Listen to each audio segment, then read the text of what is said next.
बड़े कमाल की बात कही है कि क्रोध आने पर चिल्लाने के लिए ताकत नहीं चाहिए, लेकिन क्रोध आने पर चुप रहने के लिए बहुत ताकत चाहिए। हाय गाइस, मेरा नाम पीयूष है और मेरे चैनल एजुकेशन विद मोटिवेशन में आप लोगों का बहुत बहुत स्वागत है। हर रोज की तरह फिर से एक बहुत ही अच्छी कहानी मैं आप लोगों के लिए लेके आया हूँ। इस कहानी को भी आप लोग लास्ट तक सुनिएगा, बताइएगा कहानी आपको कैसे लगी। लेकिन उससे पहले जो लोग मेरे चैनल पे नए हैं वो प्लीज मेरे चैनल को सब्सक्राइब कर लीजिए, बेल आइकन को प्रेस कर लीजिए, जिससे यूट्यूब पे मैं जब भी अपनी कोई नई वीडियो अपलोड करूं तो उसकी नोटिफिकेशन आपको मिलती रहे। और हाँ, आप मुझे सोशल मीडिया प्लेटफॉर्म पे भी फॉलो कर सकते हैं, लिंक मैंने डिस्क्रिप्शन में दे दिया है।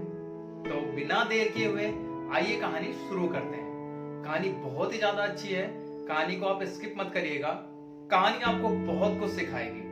तो कहानी शुरू करते हैं। एक बार एक राजा की चौपाल चल रही थी। ठंडियों का मौसम था, इसलिए चौपाल धूप में ही थी, मतलब पब्लिक सारी धूप में बैठी हुई थी। तभी वहां पे एक आदमी आता है।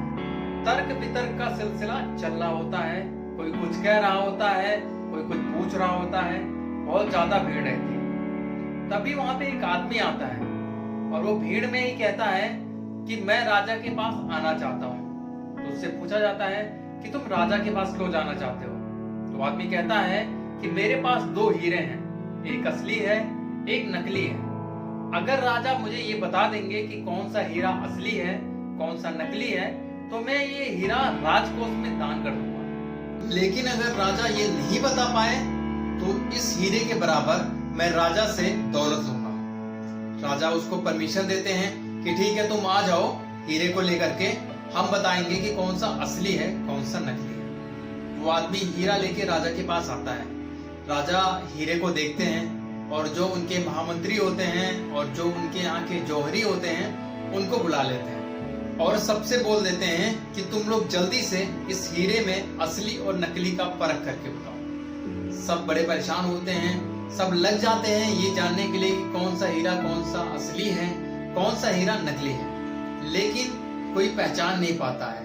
1 घंटा हो जाता है, 2 घंटा हो जाता है, किसी को हीरे की असली और नकली की परख ही नहीं हो पाती।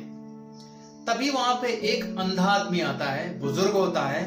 वो राजा से कहता है कि महाराज, अगर आप मेरी गलती माफ करें तो मैं इस हीरे में से कौन सा असली है और कौन सा नकली है वो मैं आपको बता दूंगा। राजा एक बार बहुत आश्चर्यचकित होते हैं कि ये आदमी तो बूढ़ा है, ये कैसे बताएगा कि कौन सा हीरा असली है, कौन सा हीरा नकली है। राजा फिर भी उसको परमिशन देते हैं कि ठीक है, आप बताइए कि कौन सा हीरा असली है, कौन सा नकली है। जो आदमी अंधा होता है वो दोनों हीरो को अपने एक एक हाथ में लेता है और मुश्किल से 10 सेकंड के बाद वो राजा को बता देता है कि कौन सा हीरा असली है और कौन सा हीरा नकली है। राजा उस हीरे वाले आदमी से कंफर्म करते हैं कि जो ये बताया गया है क्या ये सही है? तो वो आदमी कहता है कि हाँ, बाबा जी ने, जो अंधे बाबा जी हैं, इन्होंने जो बताया है कि कौन सा हीरा असली है, कौन सा नकली है, वो बिल्कुल सही है। राजा बड़े खुश होते हैं, लेकिन वो सोचने लगते हैं कि एक आदमी जो कि अंधा है उसको ये कैसे पता कि कौन सा हीरा असली है और कौन सा हीरा नकली है।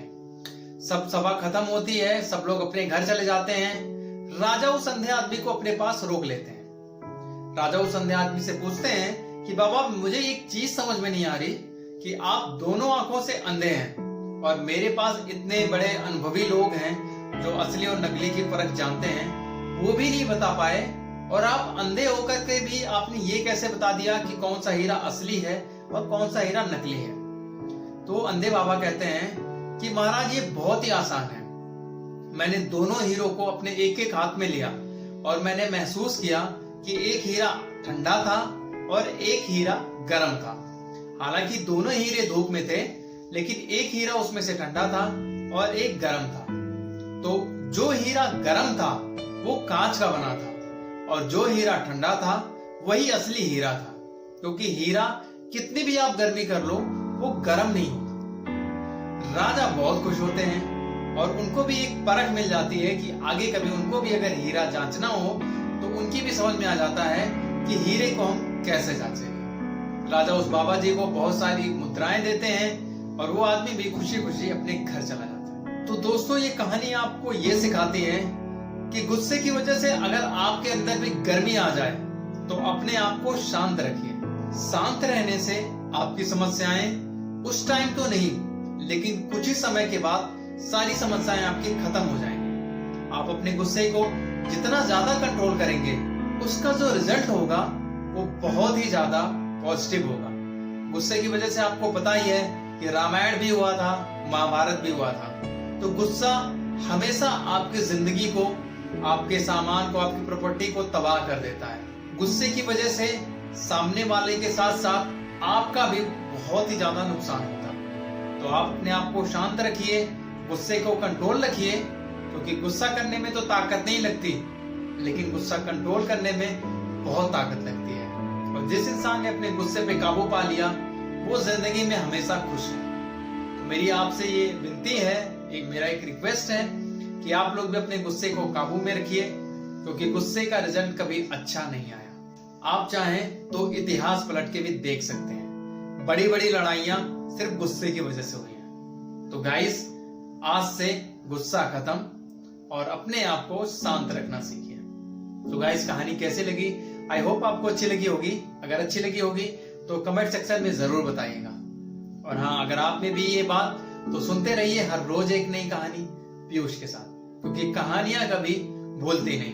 तो हंसते रहिए, मुस्कुराते रहिए, अपना ख्याल रखिएगा। मिलते हैं एक नई कहानी।